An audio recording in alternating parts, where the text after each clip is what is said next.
యోహాను గారు రాసినటువంటి మొదటి పత్రిక 3వ అధ్యాయము 3వ వచనం. ఆయన యందు ఈ నిరీక్షణ పెట్టుకొనిన ప్రతి వాడును ఆయన పవిత్రుడై ఉన్నట్టుగా తన్ను పవిత్రునిగా చేసుకొనును. ఇక్కడ వ్రాయబడినటువంటి మాటను మనము జాగ్రత్తగా పరిశీలిస్తే అక్కడ వ్రాయబడిన మాట, ఆయన యందు ఈ నిరీక్షణ పెట్టుకొనిన ప్రతివాడు. వాక్యాన్ని విభజించి ఆలోచించాలి. ఆయన యందు ఈ నిరీక్షణ పెట్టుకొనిన ప్రతివాడు. ఆయన యందు మనకున్న నిరీక్షణ ఏంటిది? మీకు అర్థమైందన్నమాట. నేను బేసిక్స్ విషయాలే చెప్తాను, చాలా లోతైన విషయాలు ఇవి. జస్ట్ మీకు దీంట్లో ఏబిసిడీల లాగానే కొన్ని విషయాలే చెప్తాను. ఏమంటున్నాడంటే, ఆయన యందు మనము పెట్టుకొనిన నిరీక్షణ ఏంటిది అని అంటే, బైబిల్లో రాయబడింది శుభప్రదమైన నిరీక్షణ. ఆయన యందు మనము పెట్టుకొనిన నిరీక్షణ ఏంటిదంటే శుభప్రదమైన నిరీక్షణ. నిరీక్షణ ఎప్పుడు ఉంటుంది? నిరీక్షణ అంటే ఏంటిది? నిరీక్షణ అంటే ఏంటిదంటే ఎదురు చూడడం. మనకున్న శుభప్రదమైన నిరీక్షణ ఏంటిది అని అంటే, యేసుక్రీస్తు ప్రభుల వారు మనందరి పాపముల కొరకు రక్తమంతా కార్చి చనిపోయి సమాధి చేయబడి తిరిగి లేచిన సజీవుడు, పరలోకంలో తండ్రి యొద్ద కుడిపార్శ్వమున ఆయన ఆసీనుడై ఉన్న దేవుడు, తిరిగి ఆయన రానయ్యున్నాడని ఆయన రాకడ కొరకు ఎదురు చూసే నిరీక్షణ. దీనినే బైబిల్లో ఏమన్నాడంటే శుభప్రదమైన నిరీక్షణ. ఆయన రాకడ కొరకు ఎందుకు ఎదురు చూడాలి అని అంటే, ఆయన వచ్చినప్పుడు మనమందరము కూడా ఎలా మారిపోతామనంటే, ఆయన ఎలా ఉంటాడో మనము కూడా అలానే మారిపోతాము. ఆయన ఉన్నట్టుగానే మనము కూడా ఉంటాము. కాబట్టి ఆయన యందు ఈ నిరీక్షణ పెట్టుకొని మనము ఏ నిరీక్షణ అని తెలుసుకున్నాము? శుభప్రదమైన నిరీక్షణ. ఈ నిరీక్షణ అనంటే ఎదురు చూడడం. ఎవరి కొరకు ఎదురు చూడడం అనంటే ప్రభువు యొక్క రాకడ కొరకు ఎదురు చూడాలి. ఎలా ఎదురు చూడాలి అనంటే, బుద్ధిగల కన్యకలు పెళ్లి కుమారుని కొరకు ఎలా ఎదురు చూశారో అలా ఎదురు చూడాలి. బుద్ధిగల కన్యకలు సిద్ధపడి ఎదురు చూశారా? సిద్ధపడకుండా ఎదురు చూశారా? పెళ్లి కుమారుని ఎదుర్కోవడానికి ఎంతమంది బయలుదేరారు? 10 మంది కన్యకలు వెళ్ళారు. దానిలో 5 మంది బుద్ధి గలవారు, 5 మంది బుద్ధి లేనివారు. బుద్ధి గలవారు ఏం చేశారు? సిద్ధలను తీసుకెళ్లారు, నూనె తీసుకెళ్లారు, నిప్పు కూడా తీసుకెళ్లారు. బుద్ధి లేని వారు ఏం తీసుకెళ్లారు? సిద్ధలను తీసుకెళ్లారు, కానీ నూనె తీసుకోలేదు. అర్థమైందా? అంటే వీళ్ళు సిద్ధపడి ఉన్నారు, వీళ్ళు సిద్ధపడి లేరు. ఇక్కడ బుద్ధి గలవారు ఎవరు? బుద్ధి లేని వారు ఎవరు? మనం ఏమనుకుంటామంటే, బుద్ధి గలవారంటే దేవుని నమ్ముకున్న వాళ్ళు, బుద్ధి లేని వాళ్ళంటే దేవుని నమ్మని వాళ్ళు అనుకుంటాం. నమ్మని వాళ్ళ గురించి దేవుడు చెప్తలేడు, నమ్మిన వాళ్ళ గురించి చెప్తున్నాడు. సంఘంలో ఎలా ఉంటారంటే, కొంతమంది బుద్ధి గలవారు అని అంటే అన్ని విషయాల్లో మారు మనసు పొంది ప్రభు ఎప్పుడొచ్చినా ఆ పరలోకానికి వెళ్ళే విధంగా ఉంటారంట. ఇది బుద్ధి గల వారి యొక్క లక్షణం. వారి ప్రార్థన జీవితం కానీ, వారి భక్తి జీవితం కానీ, వారి విశ్వాస జీవితం కానీ, అన్ని విషయాలలో దేవునికి నచ్చినట్టుగా బ్రతికి ప్రభు ఏ క్షణాన్ని వచ్చినా ఆయనతో కూడా పరలోకానికి వెళ్ళే స్థితిలో బుద్ధిగల కన్యకలు ఉంటారంట.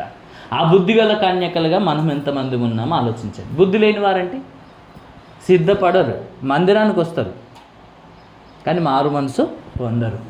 వాక్యాన్ని వింటారు, మారు మనసు పొందరు. దేవుని వాక్యానికి విధేయత చూపరు, ఆ వాక్యాన్ని పాటించరు. ఒక ప్రార్థన జీవితం ఉండదు, ఒక విశ్వాసం ఉండదు, భక్తి ఉండదు, దేవుని ప్రేమించడం ఉండదు, దేవునికి మొదటి స్థానం ఇవ్వడం కూడా ఉండదు. ఇలాంటి స్థితిలో ఉంటే మనం బుద్ధి లేని వారమే. బుద్ధి లేని వారు ఏమయ్యారు? విడువబడ్డారు. బుద్ధి గలవారేమయ్యారు? ఎత్తబడ్డారు. ఆయన యందు ఈ నిరీక్షణ పెట్టుకుని మనం అందరము ఎలా ఉండాలంట? ఆయన కొరకు ఎదురు చూడాలి. ఎలా ఎదురు చూడాలంటే పేతురు గ్రంథంలో వ్రాయబడింది. ఎలా ఎదురు చూడాలంటే జాగ్రత్త కలిగి అన్ని విషయాలలో పవిత్రమైన ప్రవర్తన కలిగి భక్తితోనూ భయముతోనూ ఎదురు చూడాలి అన్నమాట మనకు బైబిల్లో కనబడుతుంది. ఎలా ఉండాలంటే, ఎలా ఎదురు చూడాలంట? పవిత్రమైన ప్రవర్తన కలిగి ఎదురు చూడాలంట, భక్తితో ఎదురు చూడాలంట. తీతుకు రాసినటువంటి పత్రికల్లో దేవుడు ఏమంటున్నాడంటే, ఆయన కొరకు ఎదురు చూస్తున్నటువంటి వారందరూ ఈ భూమి మీద ఎలా ఉండాలి అని దేవుడు చెప్పాడంటే, స్వస్థ బుద్ధితోనూ భక్తితోనూ నీతితోనూ బ్రతకనుద్దేశించాలని ఈ శుభప్రదమైన నిరీక్షణ నీకు బోధిస్తుంది అని దేవుడు చెప్తున్నాడు. ఈ శుభప్రదమైన నిరీక్షణ నీకు ఏమని బోధిస్తుందంట? భక్తితోనూ స్వస్థ బుద్ధితోనూ నీతితో ఈ లోకములో నువ్వు బ్రతికి ప్రభు కొరకు ఎదురు చూడాలని నీకు బోధిస్తుందంట. పవిత్రమైన ప్రవర్తన కలిగి ఎంతో జాగ్రత్తగా నువ్వు జీవించాలని ఈ శుభప్రదమైన నిరీక్షణ నీకు బోధిస్తుంది అని దేవుడు చెప్తున్నాడు. ఈ నిరీక్షణ అంటే ఎదురు చూడడం అని తెలుసుకున్నాము. ఈ నిరీక్షణ ఎప్పుడు ఉంటుంది మన జీవితంలో అంటే బైబిల్లో రాయబడింది, విశ్వాసం అనున్నది నిరీక్షింపబడు వాటి యొక్క నిజ స్వరూపము. అంటే ఎవరిలో ఈ నిరీక్షణ ఉంటుందంటే విశ్వాసము గల వారిలో ఉంటుంది. ఏ విధమైన విశ్వాసము? లోక సంబంధమైన విశ్వాసం కాదు. ప్రభువును గురించినటువంటి విశ్వాసము ఎవరిలోనైతే ఉంటుందో, ఆయన మరణ సమాధి పునరుత్థానమును నువ్వు విశ్వసించినప్పుడు, ఆయన తిరిగి లేచాడని, పరలోకానికి వెళ్ళాడని, ఆయన తిరిగి రానయ్యున్నాడన్న ఈ విశ్వాసం ఎవరిలోనైతే ఉంటుందో ఆయన రాకడ కొరకైన నిరీక్షణ ఎదురు చూపు నీకు ఉంటుంది అని దేవుడు చెప్పాడు. ఇక్కడ వ్రాయబడిన మాట ప్రకారము యోహాను గారు రాసినటువంటి మొదటి పత్రికలో 3వ అధ్యాయం 3వ వచనం ప్రకారం అక్కడ వ్రాయబడింది ఏమని? ఆయన యందు ఈ నిరీక్షణ పెట్టుకొనిన ప్రతి వాడును ఆయన పవిత్రుడై ఉన్నట్టుగా తన్ను పవిత్రునిగా చేసుకొను. ఏం చేసుకుంటాడంట? పవిత్రునిగా చేసుకుంటాడంట. ఎన్ని విషయాలలో? ఆయన ఉన్నట్టుగా ఆయన ఎలా ఉన్నాడు? దేవుని గురించి బైబిల్లో వ్రాయబడింది. ఆయన ఎలా ఉన్నాడంటే ఆయన పవిత్రుడు అని వ్రాయబడింది, పరిశుద్ధుడు అని బైబిల్లో వ్రాయబడింది. హెబ్రీలకు రాసినటువంటి పత్రికలో అయితే యేసుక్రీస్తు గురించి వ్రాయబడిన మాట, ఆయన పవిత్రుడును నిర్దోషి నిష్కల్మషుడు పాపులలో చేరక ప్రత్యేకంగా ఉన్నవాడు. ఆయన ఎలా ఉన్నాడు? ఈ నిరీక్షణ కలిగిన ప్రతి ఒక్కరూ ఎలా ఉంటారంట? ఆయన ఉన్నట్టుగానే మనము కూడా ఉంటామంట. ఎలా ఉంటాం చెప్పండి? ఆయన ఎలా ఉన్నాడో మనం అలానే ఉంటామంట. ఆయన ఎలా ఉన్నాడు? పవిత్రుడు, నిర్దోషి, నిష్కల్మషుడు, పాపులలో చేరక ప్రత్యేకంగా ఉన్నవాడు. ఈ 4 లక్షణాలు మనకు దేవునిలో కనబడతాయి పవిత్రత విషయంలో. ఇంకేమంటాడు తెలుసా? పేతురు రాసినటువంటి మొదటి పత్రికలో 1వ అధ్యాయం 14వ వచనంలో వ్రాయబడిన మాట ప్రకారం, తీయని అవసరం లేదు, అక్కడ ఉన్న మాట ఏంటిదంటే, నేను పరిశుద్ధుడను గనుక మీరును. ఆయన కోరిక చూడండి, ఆయన ఉద్దేశం చూడండి. నేను ఎలా ఉన్నానో మీరు అలానే ఉండాలి. అర్థమైందా? దేవుని యొక్క కోరిక ఏంటిది? నేను ఎలా ఉన్నానో మీరు అలానే ఉండాలి. నేను ప్రేమ గలవాడను, మీరు కూడా ఎలా ఉండాలి? ప్రేమ కలిగి ఉండాలి, ప్రేమ కలిగి నడుచుకోవాలి. ప్రేమ లేనివాడు దేవుణ్ణి ఎరుగడు. అసలు నువ్వు ప్రేమ లేకపోతే నువ్వు దేవుణ్ణి నమ్మడం లేదంటే ఒక మాట చెప్పాలంటే మనం ఏమనుకుంటాం చెప్పండి? దేవుణ్ణి నమ్ముతున్నాను. ఎవరండి మీరు అంటే మేము క్రైస్తవులం. చెప్పుకోకండి దయచేసి. అట్లా దేవుని ప్రేమ నీలో ఉంటేనే నువ్వు క్రైస్తవుడు అని చెప్పుకోవాలి. లేకపోతే నీ ద్వారా అవమానం తప్ప దేవునికి ఎలాంటి ప్రయోజనం లేదు. ఆ దేవుడు ఎలా ఉండాలనుకుంటున్నాడంటే మనం అందరం ఎలా ఉండాలని దేవుడు కోరుకుంటున్నాడంటే నేను ఎలా ఉన్నానో మీరు అలా ఉండాలి. నేను పరిశుద్ధుడను గనక మీరును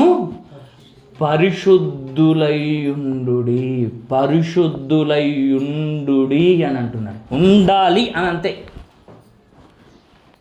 ఆయన పవిత్రుడై ఉన్న ప్రకారం మీరును ఏం చేయాలంటే పవిత్రులై ఉండాలి అని అంటున్నాడు. ఈ నిరీక్షణ మనలో ఉన్నప్పుడు ఆ నిరీక్షణ మనకు ఏం బోధిస్తుందంటే నువ్వు స్వస్థ బుద్ధి కలిగి ఉండాలని బోధిస్తుంది. అంటే ఆలోచించండి, ఒక్కొక్కసారి మన బుద్ధి ఏమవుతుందంట? గడ్డి తిన్నట్టు చేస్తుంది మన బుద్ధి. మన భక్తి కొన్ని రోజులకు ఏమవుతుంటే సన్నగిల్లుతుంటుంది, మన విశ్వాసం సన్నగిల్లుతుంటుంది. మన విశ్వాసము, మన భక్తి, మన ప్రేమ, మన విధేయత కొన్ని రోజుల తర్వాత మెల్లమెల్లగా ఏమవుతుంటుందంట? సన్నగిల్లిపోతుంటుంది. అంటే బుద్ధికి అప్పుడప్పుడు ఏమవుతుంది? రోగం వస్తుంది. ఒక మాట చెప్పాలంటే బుద్ధి చెడిపోతుంది. కాబట్టి ఇప్పుడు శరీరానికి ఏదైనా అనారోగ్యం వచ్చిందనుకో ఏం చేస్తాం? మనము బాగు చేసుకోవడానికి డాక్టర్ దగ్గరికి వెళ్ళి చూపించుకుంటాం. నీ బుద్ధికి కూడా అప్పుడప్పుడు చెడిపోయి రోగం వస్తుంది అని అంటున్నాడు. ఈ బుద్ధి కూడా స్వస్థత కావాలి. కాబట్టి వాక్యము చేత నీ బుద్ధిని ఏం చేయాలంట? సరి చేసుకోవాలి. స్వస్థ బుద్ధి అన్నాడు, నీతి అన్నాడు, భక్తి అన్నాడు. ఇలా ఉండాలని బోధిస్తుందంట. నువ్వు పవిత్రునిగా ఉండాలని ఒక నిరీక్షణ నీకు బోధిస్తుందంట. భక్తితోనూ అన్ని విషయాలలో ఎంతో జాగ్రత్త కలిగి ఉండాలని ఈ యొక్క నిరీక్షణ నీకు బోధిస్తుంది అని దేవుడు చెప్పాడు. ఆయన పరిశుద్ధుడై ఉన్న ప్రకారం మీరును పరిశుద్ధులై ఉండు అని దేవుడు చెబుతున్నాడంటే మనం ఆలోచిస్తున్నామా? ఆయన ఎలా ఉన్నాడో మనం అలానే ఉండాలి. ఆయన ప్రేమ ఉన్నాడు. ఈనాడు మనము కూడా ఎలా మారాలంటే ఆయన ప్రేమ నిజముగా మనలో పరిపూర్ణం కావాలనంటే ఆయనను ప్రేమిస్తున్నామని నోటి మాటలతో కాదు, ఆయన చెప్పిన ప్రతి ఆజ్ఞను నువ్వు పాటించినప్పుడు ఆయన ప్రేమ నీలో పరిపూర్ణమవుతుంది అనే మాట కూడా బైబిల్లో వ్రాయబడి ఉంది. ఆయన ప్రేమలో పరిపూర్ణం కావాలి, ఆ రూపంలోనికి మార్చబడాలి. యేసుక్రీస్తు స్వారూప్యము నీ అందు ఏర్పడాలి. ఆయనలో ఉన్న విధేయత, ఆయనలో ఉన్న భక్తి, ఆయనలో ఉన్నటువంటి విశ్వాసము, ఆయన దేవుని చిత్తము కొరకు తన్ను తాను ఏ రీతిగా అర్పించుకున్నాడో ఈ గుణ లక్షణాలన్నింటినీ మనము సంపాదించుకోవాలి. ఒక్క మాటలు చెప్తున్నాడు, ప్రేమ కలిగి సత్యము చెప్పుచు క్రీస్తు వలె ఉండుటకు మనం అన్ని విషయాలలో ఎదగాలి అని దేవుడు మొత్తుకుంటుంటే ఎవరు వింటున్నారు చెప్పండి? దేవుని మాట ఎవరు వింటున్నారు? ఎవరు అర్థం చేసుకుంటున్నారు? ప్రేమ కలిగి నడుచుకునండి, సత్యమే మాట్లాడండి, క్రీస్తు వలె ఉండుటకు మీరు అన్ని విషయాలలో ఎదగాలని దేవుడు ఎందుకు మొత్తుకుంటున్నాడు? ఆయనకేం పని లేదా? ఎప్పటికీ దేవుడు ఇలా ఉండాలి, ఇలా ఉండాలి, ఇలా ఉండాలి, ఇలా మారండి అయ్యా, ఇలా ఉండండి, ఈ పని చేయండి అని దేవుడు మొత్తుకుంటున్నాడంటే ఏం పని లేకని అనుకుంటున్నారా? నిన్ను ప్రేమించి నువ్వు నరకానికి వెళ్ళకూడదని, నిన్ను ఎంత ప్రేమిస్తే నువ్వు మాట వినకపోయినా నువ్వు అసహించుకుంటున్నావు. ఒక మాటలో చెప్పాలంటే ఆయన నిన్నెంత బ్రతిమాలుతున్నాడో నీకు అర్థం కావట్లేదు కదా, అర్థం కావట్లేదు. ఆయన ఎంత బ్రతిమాలుతాడు, నీ కాళ్ళు మొక్కడం ఒక్కటే తక్కువ. నిజం, అదే జరుగుతుంది. నువ్వు ఎన్ని రోజులు అవిధేయత చూపించినా వినండి వినండి వినండి అని తన సేవకుల ద్వారా మాట్లాడుతున్నాడంటే ఏంటిది? కాళ్ళు మొక్కించుకుంటున్నావు అని అర్థం. ఒక్క మాటలు చెప్పాలంటే ఎవరు ఎవరిని ఏం చేస్తున్నారు? నిన్ను అబద్ధం ఆడతలేదు, ఆ మాట నేను వక్రీకరించి కూడా చెప్తాను, ఆడికే తీసుకొస్తున్నారు మనం అందరం కూడా. దేవుణ్ణి కాలు మొక్కే పరిస్థితి తీసుకొచ్చుకుంటున్నాం. ఆయన ఇంత బతిన్లాడాలా? ఎవరి కోసం బతిన్లాడుతావు? నీ మేలు కొరకు బతిన్లాడితే నువ్వే ఆయన మాట వినకపోతే ఏంటి చెప్పండి, నీ పరిస్థితి ఏమవుతుంది చెప్పండి. దయచేసి మీరు ఎంత ప్రమాదంలో ఉన్నారో మీరు ఆలోచించండి. ఆయన ఉన్నట్టుగానే మనం ఉండాలి. ఎవరిలో నిరీక్షణ ఉంటుందంటే విశ్వాసం గల వారిలోనే నిరీక్షణ ఉంటుంది. ఏ నిరీక్షణ అంటే శుభప్రదమైన నిరీక్షణ. ఆ నిరీక్షణ కలిగిన వారు ఏం చేస్తారంటే ప్రభు రాకడ కొరకు ఎదురు చూస్తారు. ఎలా ఎదురు చూస్తారంటే బుద్ధి గల కన్యకల వాళ్ళే ఎదురు చూస్తారు. ఇంకా ఎలా ఎదురు చూస్తారని అంటే బైబిల్లో రాయబడింది, స్వస్థ బుద్ధితోనూ భక్తితోనూ నీతితోనూ ఎదురు చూస్తారు, పవిత్రతతోనూ ఎంతో జాగ్రత్త కలిగి ప్రభు రాకడ కొరకు తమ్ము తాము పవిత్రపరచుకొని ఆయనలాగా ఈ భూమి మీద ఉండి ఎదురు చూస్తారంట. ఎన్ని విషయాల్లో ఉండాలంట? పేతురు రాసినటువంటి పత్రికలో 1:14 కిందికి రాయబడింది. ఏమని రాయబడిందంటే సమస్త ప్రవర్తన యందు మీరు పరిశుద్ధులై ఉండాలి. ఎన్ని విషయాల్లోనంట? సమస్త విషయాలలో. మనం ఏం చేస్తామంటే ఏదో ఒక్క విషయంలో పవిత్రతను కొనసాగించుకోవడానికే నానా విధాలు కింద మీద పడుతూ అది చేస్తుంటాం. ఎన్ని విషయాల్లో మనం పవిత్రంగా ఉంటున్నాం? ఎన్ని విషయాలలో మనం పరిశుద్ధంగా జీవిస్తున్నాం? నీ మాటల్లో పరిశుద్ధత ఉందా? ఒక్క విషయంలోనైనా మాట విషయంలో తప్పిపోకుండా పరిశుద్ధతను కాపాడుకుంటున్నావా? పోనీ నీ ఆలోచన విషయంలో కూడా దేవునికి విరోధమైన ఏ ఆలోచన కూడా అపవిత్రమైనదే కదా. ఏ ఆలోచన అయినా అపవిత్రమైనదే కదా, దేవునికి విరోధమైనది. పోనీ నా ఆలోచన ద్వారా నేను పవిత్రంగా ఉన్నానని మీరు ఏమన్నా అనుకుంటున్నారా? ఆలోచిస్తున్నారా? పోనీ నీ యొక్క క్రియల ద్వారా, నీ ప్రవర్తన ద్వారా ఏ విషయంలోనైనా నువ్వు పవిత్రంగా బ్రతుకుతున్నావన్న ఆలోచన నీకుందా? ఆ విశ్వాసం నీకుందా? ఒకసారి ఆలోచించండి. ఎలా బ్రతుకుతున్నాము? ఎలా బ్రతకాలని దేవుడు కోరుకుంటున్నాడు? ఎందుకు దేవుడు ఇంతో బ్రతిమాలుతున్నాడు? మీరు మారాలని. మీరు మారకపోయినా, మీరు మారలేదని కూడా తెలుసు, చచ్చిపోతే నరకానికి వెళ్తారని కూడా దేవుడికి తెలుసు. ఎందుకు బ్రతిమాలుతున్నాడు చెప్పండి?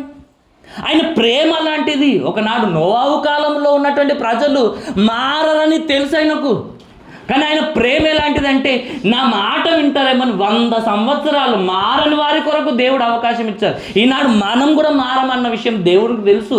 అయినా నీకు అవకాశం ఇస్తున్నాడు. ఆయన దీర్ఘశాంతాన్ని, ఆయన మహిమ, ఆయన యొక్క సహనాన్ని, ఆయన యొక్క సహనాన్ని కానీ, ఆయన దీర్ఘశాంతాన్ని కానీ, ఆయన అనుగ్రహ ఐశ్వర్యాన్ని కానీ మనం ఏం చేస్తున్నామంట? తృణీకరిస్తున్నాం. నిన్ను అనుగ్రహించాలనుకుంటున్నాడు ఆయన. ఈ మాట వినైనా మా బ్రతుకు మార్చుకుంటారేమో అని దేవుడు మనల్ని అనుగ్రహిస్తుంటే ఒక్క విషయంలోనైనా మారుతున్నామా? ఒక్క విషయంలోనైనా మనం సరి చేసుకుంటున్నామా? ఆలోచించండి. నీకు చెప్పిన ఒక జంతువుకు చెప్పిన తేడా ఏముంది చెప్పండి? దేవుని మాటలు ప్రతిదీ వింటున్నాయండి, ప్రతిదీ వింటున్నాయి. ఒక జంతువు నయం ఒక మాటలో చెప్పాలంటే. నేను ఇంత కఠినంగా మాట్లాడుతున్న ప్రారంభం నుండి ఎందుకు ఇలా మాట్లాడుతున్నా మీరు ఆలోచించాలి. ఒక జంతువుకు చెప్తే, ఒక క్రూర మృగమైన దేవుని మాట వింటుంది, కానీ ఈనాడు దేవుని మాట వినేవారే లేరండి. విని ఆలోచించేవారు లేరు. దేవుని మాటలు పట్టించుకునేవారు లేరు. అసలు దేవుడు ఎంత బాధపడుతూ ఈ లేఖనాలను రాయించాడు తెలుసా? అసలు దేవుడు ప్రతి లేఖనాన్ని ఆవేశంతో రాయించాడండి తెలుసా మీకు? దైవావేశం వలన కలిగిన ప్రతి లేఖనము ఎందుకు దేవుడు కోపంతో రాయించాడు తెలుసా? చెప్పి చెప్పి చెప్పి చెప్పి దేవుడే విసిగిపోతున్నాడండి. దేవుడే బాధపడుతున్నాడు. ఆయనకి అసహ్యము పుట్టిస్తున్నామంట, విసుగు పుట్టిస్తున్నామంట.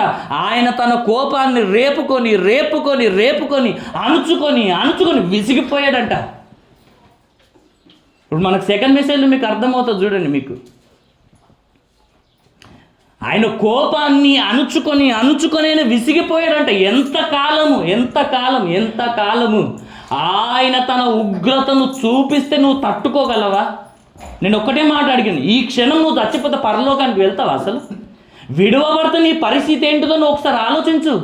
నీ బ్రతుకు ఏమవుతుందో ఒకసారి ఆలోచించు. అన్ని విడిచిపెట్టాల్సి వస్తుంది. యుగ యుగాలు నువ్వు ఎక్కడుంటావో ఒకసారి ఆలోచించు. పరలోకంలో ఉంటావా, నరకంలో ఉంటావా? నీ స్థితి ఏంటిది? నీ పరిస్థితిని చూసి దేవుడు నిన్ను కనికరించి నువ్వు మారాలని నీ మాటలు వినిపిస్తున్నా వినేవారే లేరంటే మనం ఆలోచించాలి. వినే స్థితిలోనే దయ్యం మిమ్మల్ని అందరినీ కూర్చోబెట్టింది. ఆలోచించే విధంగా లేదు. అవును, దేవుడి మాట చెప్పాడు కదా, దీన్ని ఆలోచించాలన్న ఆలోచన కూడా లేదు. ఎందుకు చెప్పాడు దేవుడు అన్న ఆలోచన కూడా మన బ్రతుకులో లేదు. ఒక పశువునేమండి, అది మేస్తుంది, వచ్చిన తర్వాత నెమరు వేసుకుంటుంది. మనం మాత్రం వాక్యాన్ని వింటాం, కానీ ఏం చెప్పారని తర్వాత ఒక్క రోజు కూడా నెమరు వేసుకోం. అంత దరిద్రమైన స్థితిలో ఉన్నాం మనం. ఎందుకు ఒక్క వారం చెప్పినటువంటి మాటలు ఇంకొక వారం ఎందుకు గుర్తుండట్లేవు చెప్పండి? మనకు ఎందుకు గుర్తుండట్లేవు? నెమరు వేస్తలేము, వాటిని జ్ఞాపకం చేసుకుంటలేము, వింటున్నాం, విడిచిపెడుతున్నాం. కుక్క కూడా ఏం చేస్తాడంటే తెలుసా? అది కూడా ఎన్నో ఆలోచిస్తుందంట. పడుకున్నప్పుడు లేచేసరికి ఏం చేస్తాడంట? అన్నీ మర్చిపోతుందంట. అర్థమైందా? ఈనాడు మనము ఎలా ఉన్నామో ఒకసారి ఆలోచించండి. ఇంత దారుణమైన పరిస్థితుల్లో మనం ఉన్నాము. దేవుడు చెప్పినట్టుగా బ్రతకడం లేదని, నువ్వు చచ్చిపోతే భయంకరమైన నరకానికి వెళ్ళిపోతావని దేవుడు కనికరించిన దినాలన్నింటిలో నువ్వు నిర్లక్ష్యం చేశావు. ఇప్పుడైనా మనసు మార్చుకుంటావేమో అని ప్రతిరోజు ఆయన నీ కొరకు ఎదురు చూస్తూ చేతులు చాస్తూనే ఉన్నాడు. ఎవరు పట్టించుకుంటున్నారండి దేవుణ్ణి? ఎంత ఫీల్ చేస్తున్నారో తెలుసా దేవుని? నువ్వు ఫీల్ అయితే ఒకళ్ళ ఇంటికి మళ్ళీ ఇంకో అడుగు కూడా పెట్టు, మాట్లాడు. మళ్ళీ దేవుడు నీ వల్ల నీకు చెప్పి ఎన్నిసార్లు ఫీల్ కావాలి చెప్పండి? ఒక మాట మనము మనకు ఇష్టమైన వాళ్ళకి చెప్తున్నాం అనుకోండి, చెప్తే వింటలేదు అనుకోండి, ఎంత ఫీల్ అవుతామండి? పట్టించుకున్నట్టు విననట్టు ఒకవేళ ఇట్లున్నాం అనుకోండి, ఎట్లా ఫీల్ అవుతామండి? ఫీల్ అవుతామా? ఫీల్ కామా? మన దేవుడు ఎన్ని మాటలు చెప్పినా మనం నిర్లక్ష్యం కొని పట్టించుకోకపోతే ఆయన ఫీల్ కాడా? ఆయన బాధపడా? ఆయనకు మనసు లేదా? ఎందుకు చెప్తున్నాడు? పోనీ మన కొరకే కదా. మన కొరకన్న ఆలోచన ఎప్పుడన్నా మనం చేస్తున్నామా? ఒక్కసారి మనం ఆలోచించాలి. కింద ఒకసారి 6వ వచనం కూడా చదువుదాం చూడండి. 6వ వచనం, 3వ అధ్యాయం 6వ వచనం. ఆయన యందు నిలిచియుండు వాడెవడును పాపము చేయడు, పాపము చేయువాడెవడును ఆయనను చూడను లేడు, ఎరుగను లేడు. ఏమంటున్నాడు? ఆయన యందు నిలిచియుండు వాడెవ్వడు కూడా పాపము చేయడు. ఒక్కటే సూచన.